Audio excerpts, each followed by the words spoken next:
Jadi, di video kali ini kita akan membahas tentang Kingdom Fungi. Nah, teman-teman, fungi atau jamur merupakan organisme eukariotik yang memiliki dinding sel, namun tidak mempunyai klorofil.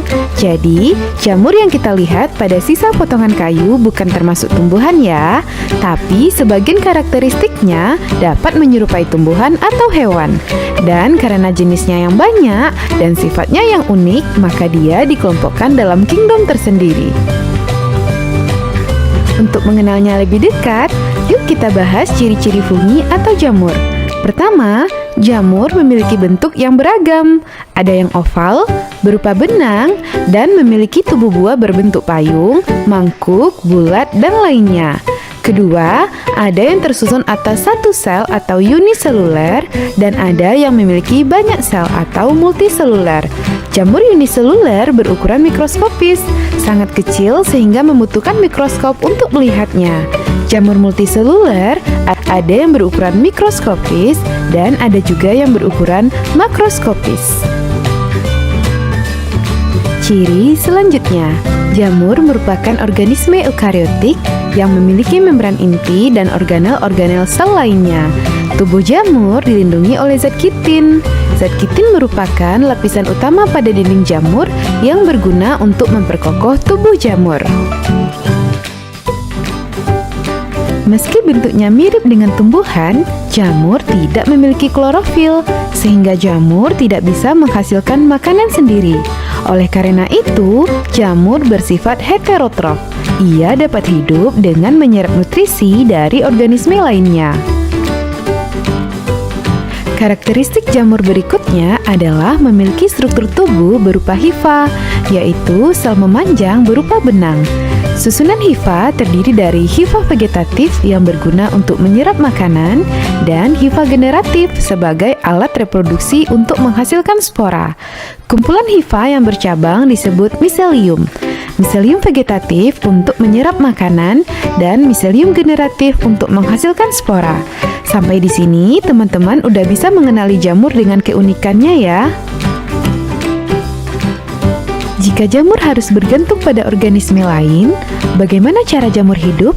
Nah, kita tahu pada umumnya jamur dapat berkembang biak dengan baik pada lingkungan yang lembab dengan pH rendah. Jamur dapat memperoleh zat organik makanannya dengan 3 cara. Pertama, saprofit. Jamur akan mengambil zat organik dari sisa organisme mati atau bahan seperti pada roti. Jamur dengan sifat ini berperan sebagai dekomposer dalam ekosistem. Berikutnya, parasit. Jamur akan mengambil zat organik dari organisme hidup yang menjadi inangnya. Jenis jamur ini umumnya dikenal dengan jamur patogen atau penyebab penyakit. Terakhir, mutual. Jamur mengambil makanan dari organisme hidup tetapi saling menguntungkan, seperti pada jamur yang bersimbiosis dengan ganggang biru membentuk likens atau lumut kerak. Cara hidup jamur disesuaikan dengan struktur tubuh yang dimiliki oleh jamur. Secara umum, struktur tubuh jamur terdiri dari tudung atau kap jamur, lamela yang jika dipotong kecil di dalamnya terdapat hifa, inti sel, dan septa. Kemudian pada tangkai jamur ada cincin, stipe atau tangkai buah, volva, dan kumpulan cabang hifa atau miselium pada bagian bawah jamur. Selanjutnya, bagaimana cara jamur memperbanyak diri?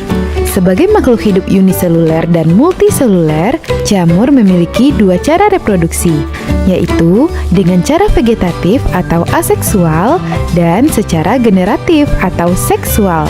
Yuk kita bahas satu persatu. Pertama, reproduksi vegetatif atau aseksual. Pada jamur uniseluler akan membentuk kuncup atau tunas untuk menghasilkan keturunan. Sedangkan pada jamur multiseluler akan melakukan proses fragmentasi hifa sehingga potongan hifa yang jatuh pada lingkungan yang menguntungkan akan tumbuh menjadi jamur baru.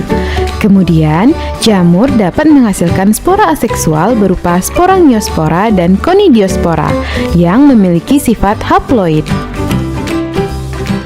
Reproduksi jamur secara seksual dimulai dengan cara penyatuan hifa atau singgami yang terdiri dari proses plasmogami atau penyatuan plasma sel dan karyogami, penyatuan inti sel. Spora seksual yang dihasilkan secara singgami dapat berupa zigospora, askospora, dan basidiospora. Nah, berdasarkan cara reproduksi seksualnya, jamur diklasifikasikan menjadi 4 divisi, yaitu askomikotina, basidiomikotina, deuteromikotina, dan zigomikotina. Bagaimana perbedaan keempat divisi tersebut? Kita akan membahasnya lebih detail. Kita mulai dari divisi zigomikotina. Divisi ini memiliki spora seksual berupa zigospora yang berdinding tebal pada masa istirahat, sehingga dapat bertahan pada kondisi kering selama berbulan-bulan. Hifa jamur ini bercabang tapi tidak bersekat atau zoenositik.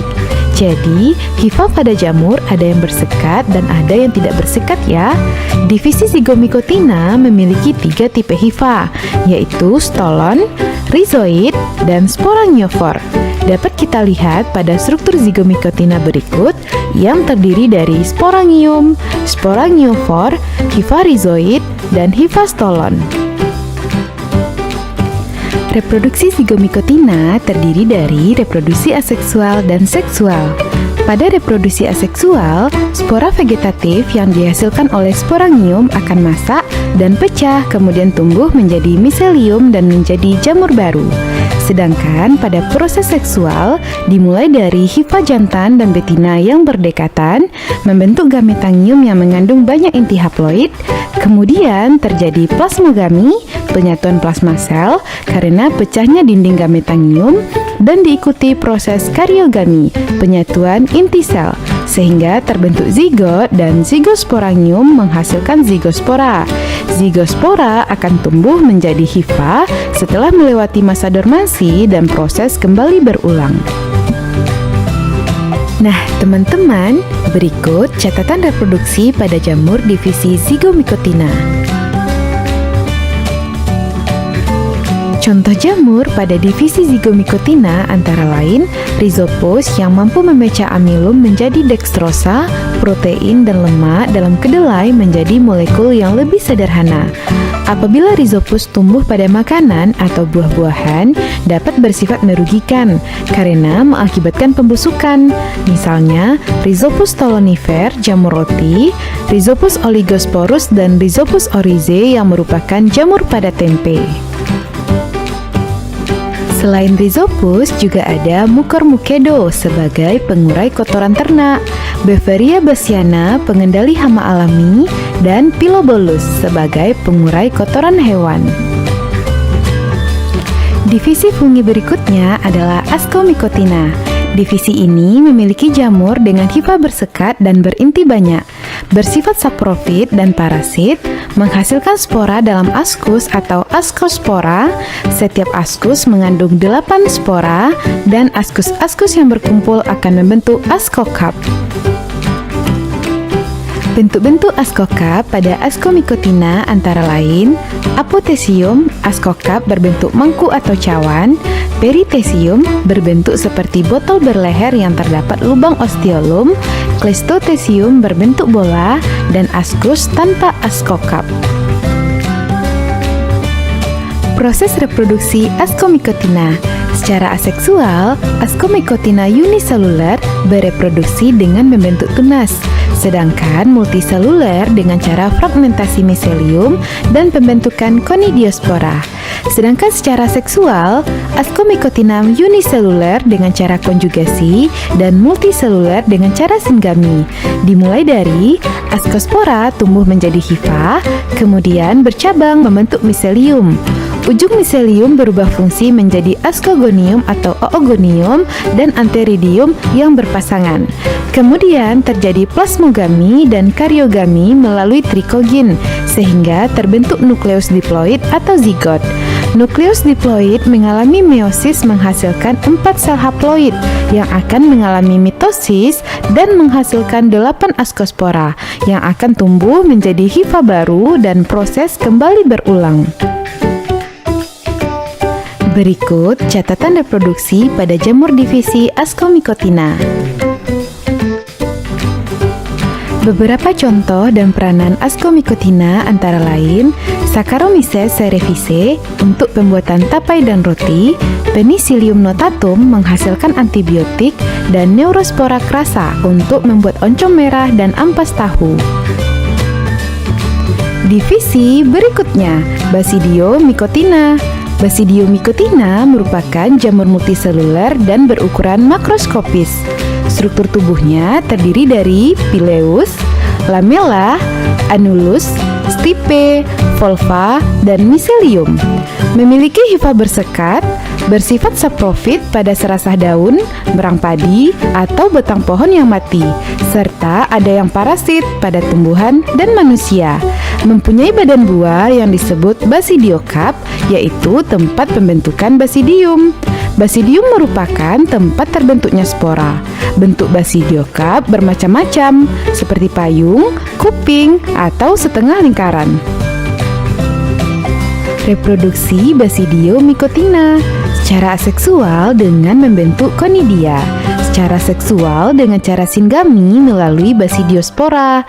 Hifa positif dan hifa negatif mendekat dan terjadi plasmogami, sehingga terbentuk hifa dengan dua inti haploid. Hifa tersebut tumbuh menjadi miselium sekunder dan ujung miselium tersebut berkembang menjadi basidium. Terjadi kariogami atau penyatuan dua inti haploid menjadi 2N. Setelah itu terbentuk 4 tonjolan pada ujung basidium yang disebut sterigma. Inti diploid membelah secara meiosis menjadi 4 inti haploid dan bergerak menuju sterigma membentuk basidiospora. Basidiospora akan tumbuh menjadi hifa bersekat. Dan ini adalah catatan reproduksi pada jamur divisi Basidiomycotina.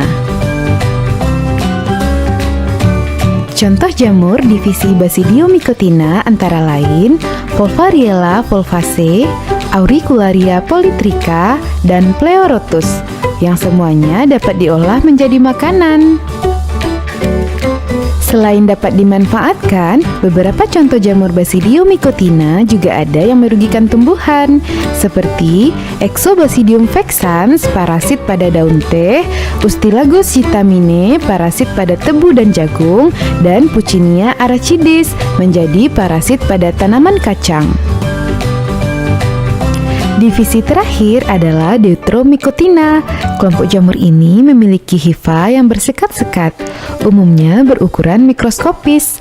Selain itu, hidupnya berlangsung secara saprofit pada sisa makanan dan juga bersifat parasit yang dapat menyebabkan penyakit pada manusia, ternak, dan juga tanaman. Jamur kelompok Deuteromycotina ini dapat bersimbiosis dengan alga, membentuk lichens atau lumut kerak. Jika bersimbiosis dengan akar tumbuhan disebut mikoriza. Perkembangbiakan jamur ini hanya berlangsung secara aseksual dengan membentuk spora conidiospora, blastospora, dan arthrospora.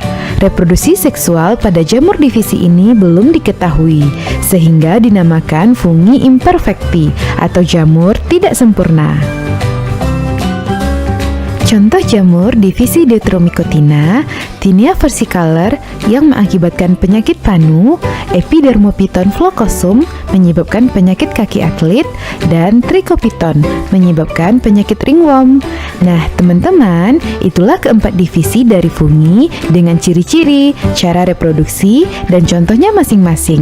Bisa dipahami ya? Untuk memudahkan teman-teman dalam mengingat karakteristik divisi fungi, berikut ini kesimpulannya. Dibedakan dari hifa yang dimiliki, proses reproduksi aseksual, reproduksi seksual, cara hidup, habitat, dan bentuk tubuh buah. Semoga teman-teman semakin paham ya, dan mari kita coba selesaikan soal-soal berikut. Soal pertama, menanyakan ciri-ciri yang bukan persamaan antara kingdom jamur dengan kingdom tumbuhan. Kita ingat lagi, yang membedakan jamur dengan tumbuhan adalah jamur tidak memiliki klorofil, sehingga ia tidak dapat menghasilkan makanan sendiri dan harus menyerap nutrisi dari organisme lain atau bersifat heterotrof. Sedangkan tumbuhan bersifat autotrof. Jadi, jawaban yang benar adalah E. Soal berikutnya meminta kita mengurutkan proses reproduksi seksual jamur Zygomycotina. Nah, kita udah bahas sebelumnya bahwa siklus hidup jamur Zygomycotina dimulai dari penggabungan hifa positif dan negatif, kemudian terjadi proses plasmogami, kariogami, meiosis, dan terbentuk sporangium yang menghasilkan spora yang akan tumbuh menjadi hifa dan proses kembali berulang. Jadi, urutan yang benar adalah B, 3, 2, 4, 1, 5. Soal selanjutnya, kita harus mengidentifikasi nama dan peran jamur yang sesuai. Untuk menjawabnya, kita periksa satu persatu. Jamur Saccharomyces ellipsoideus, fungsi yang benar adalah untuk membantu fermentasi anggur menjadi wine. Penicillium notatum berperan dalam pembuatan antibiotik. Neurospora crassa berfungsi dalam pembuatan oncom merah dan ampas tahu. Penicillium roqueforti berguna untuk meningkatkan kualitas keju, dan jamur Trichoderma raceyi memang berperan untuk menghasilkan enzim selulase. Jadi, jawaban yang benar adalah E. Soal keempat, menanyakan bagian-bagian tubuh jamur Basidiomycotina. Nah, struktur tubuh Basidiomycotina terdiri dari: pertama, tudung atau pileus pada bagian paling atas, kedua, bilah atau lamela, ketiga, cincin atau anulus, keempat, tangkai tubuh buah atau stipe, berikutnya pembungkus atau volva, dan terakhir ada kumpulan hifa atau miselium pada bagian bawah. Jadi, bagian 2, 3, dan 4 adalah bilah, anulus, dan stipe. Maka, jawaban yang benar adalah E. Soal terakhir, meminta kita mengidentifikasi ciri-ciri jamur Deuteromycotina. Kita ingat lagi ciri-ciri jamur Deuteromycotina pada tabel berikut. Memiliki hifa bersekat, reproduksi seksualnya belum diketahui, reproduksi aseksualnya dengan menghasilkan konidia, blastopora, dan artrospora, dan tidak memiliki tubuh buah. Nah, yang memiliki tubuh buah adalah jamur Ascomycotina dan Basidiomycotina. Sedangkan jamur yang memiliki spora istirahat berdinding tebal adalah Zygomycotina. Jadi, jawaban yang benar adalah D. Gimana? Sampai di sini teman-teman bisa paham ya? Nah, sampai di sini pembahasan kita tentang Kingdom Fungi dan keempat divisinya. Jangan lupa tonton terus video-video terbaru di channel kita ya. Sampai jumpa di video berikutnya.